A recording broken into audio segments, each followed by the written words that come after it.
Israeli airstrikes have hit multiple locations in southern Lebanon, sending people running for cover. The Lebanese health ministry says at least 50 people have been killed and more than 300 injured. Earlier, the military hacked radio broadcasts and sent threatening text messages warning people to move away from buildings being used by Hezbollah.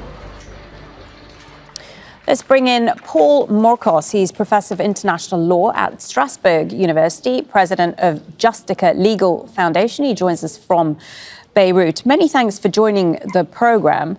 So You're most welcome. So these text messages that the Israeli military has been sending to ordinary Lebanese citizens, the military has also been hacking radio broadcasters, sending threatening text messages, warning people to move away from Hezbollah's weapons and storage facilities.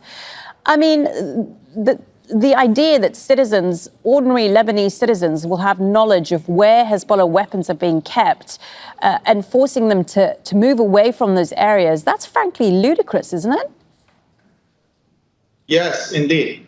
And let me clarify that there are different means of communications that the Israelis are using. Not only messages through phones, even phone calls on landlines. And this is leaving terror and fear and scare amongst citizens. And this is, by the way, and this is very important to notice, that this is against the international law. This is a specific and clear breach of sovereignty and a breach of the international conventions that do not need for Israel to sign anymore, because they became international standards, as you know, beginning by the four international conventions of Geneva for 1949 and the protocols, especially the protocol, the first one that has been delivered in 1977. The problem is that Israel didn't sign nor ratify this protocol, but it had ratified the international conventions of Geneva. So whatever the situation is, even the international rules for Red Cross are clear in this sense.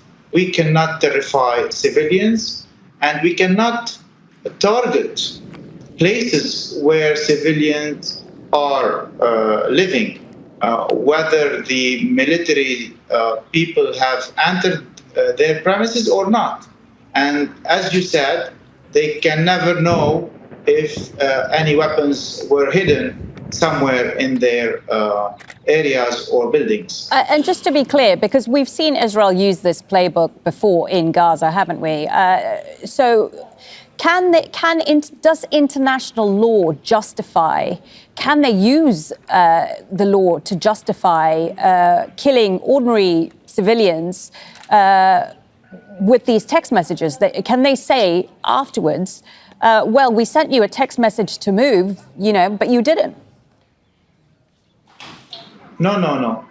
This is a step that has been done by Israel, but I think it doesn't fall within a legal solid ground. Why?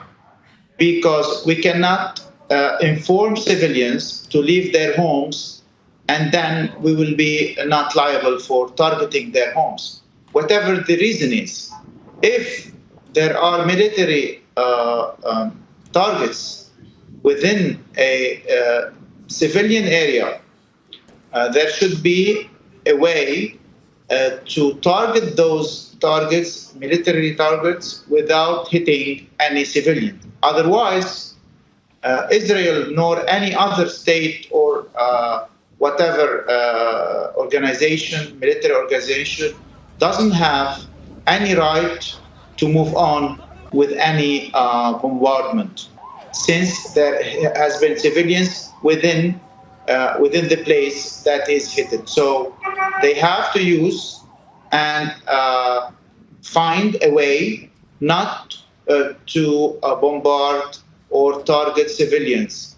And we cannot imagine, let's say, if an airplane was kidnapped, even by terrorists, I will not say less than that. As an example, of course, can we hit the plane itself? Similarly, if a building was used by a military organization, we cannot hit the whole building. This is an international standard. Right, the law is pretty clear on that. Okay, thank you so much for your time. Paul Morcos, Professor for International Law at Strasbourg University. Thank you. Make sure to subscribe to our channel to get the latest news from Al Jazeera.